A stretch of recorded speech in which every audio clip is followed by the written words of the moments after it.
કેમ છો મિત્રો? મારી આજની આ યુટ્યુબ ચેનલમાં તમારું સ્વાગત છે. તો આજે હું એ બનાવ્યું હતું રસ, રોટલી અને હૈદરાબાદી પનીરની સબ્જી. તો ચાલો કઈ રીતે બનાવીશું આપણે હૈદરાબાદી પનીરની સબ્જી તે આગળ તમને જણાવું.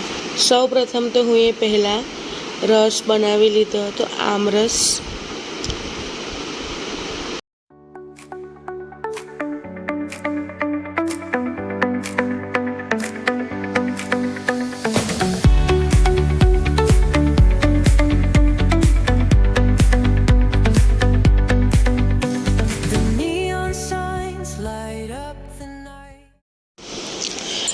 પહેલાં તો ગેસ ચાલુ કરીને આપણે પહેલાં કઢાઈ રાખીશું અને જેવું તેલ ગરમ થાય એટલે તેમાં આપણે પનીરના જે લાંબા કટકા કરેલા હતા એ કટકાને આપણે સારી રીતે સાતરી લઈશું તેલમાં.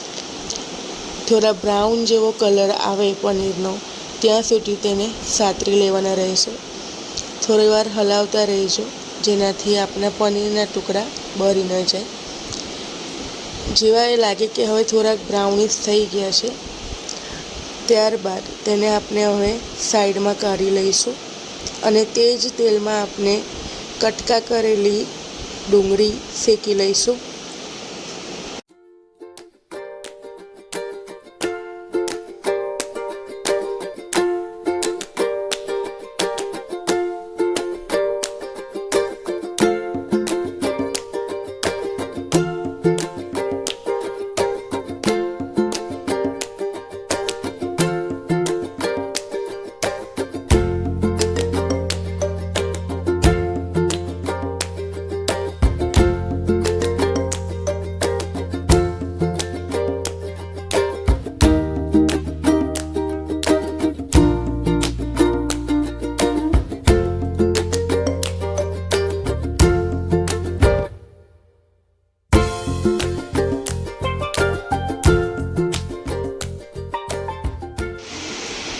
ડુંગળી શેકાઈ જાય એટલે તેમાં આપણે લસણની કળીઓ એડ કરીશું અને લસણની કળીઓને પણ સારી રીતે આપણે શેકી લેવાની રહેશે. ત્યારબાદ લસણની કળીઓ શેકાઈ જાય એટલે આપણે તેમાં હવે ટામેટાં એડ કરીશું.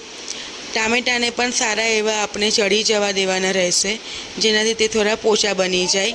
અને ટામેટાં શેકાઈ જાય સારી રીતે એટલે તેમાં આપણે કાજુ એડ કરીશું. પલાળેલા કાજુ એડ કરવાથી આપણા ગ્રેવીમાં રીચનેસ વધશે અને ક્રીમીનેસ વધશે.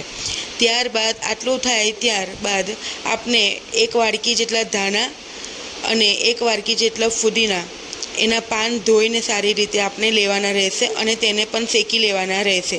ત્યારબાદ આ મિક્સચરને ઠંડુ થવા દેવાનું. ત્યારબાદ જ તેને આપણે મિક્સીમાં પીસવાનું રહેશે.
એક કઢાઈ લઈશું, કઢાઈમાં તેલ ઉમેરીશું અને તેમાં જીરું એડ કરશું. ત્યારબાદ જે બનાવેલી ગ્રેવી હતી એ ગ્રેવીને એડ કરશું અને કપમાં ચોટેલી હોય તો પણ તેમાં પાણી નાખીને આપણે એડ કરી લેવાની રહેશે.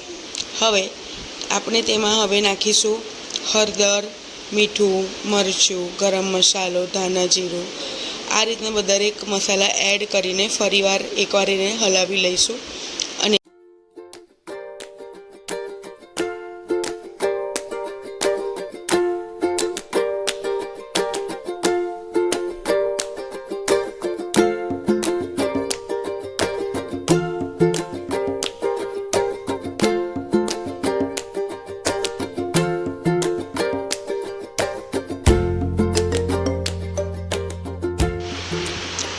ગ્રેવીમાં હવે આપણે 2 ચમચી જેટલું દહીં ઉમેરી દેવાનું રહેશે. ત્યારબાદ તેની ક્રીમીનેસ વધારવા માટે આપણે તેમાં ક્રીમ પણ ઉમેરી શકીએ છીએ યા ફિર તેમાં આપણે ઘરની મલાઈ પણ એડ કરી શકીએ છીએ, જેનાથી તેનો ટેસ્ટ પણ સારો આવશે અને ટેસ્ટ તેનો ઇન્હેન્સ થશે અને સારી એવી ગ્રેવીમાં ક્રીમીનેસ રહેશે. ત્યારબાદ આપણે તેમાં કસૂરી મેથી હાથથી મસળીને એડ કરવાની અને ત્યારબાદ આપણે જે પનીરના ટુકડા શેક્યા હતા તેલમાં તેને પણ આપણે એડ કરવાના રહેશે અને છેલ્લે આપણે તેને લીલા ધાણાથી તેને ગાર્નિશ કરીશું. આ હતી પનીર હૈદરાબાદીની રેસીપી. જો તો તમને કેવી લાગી આ મારી રેસીપી તે કમેન્ટ કરીને જણાવશો. Thank you.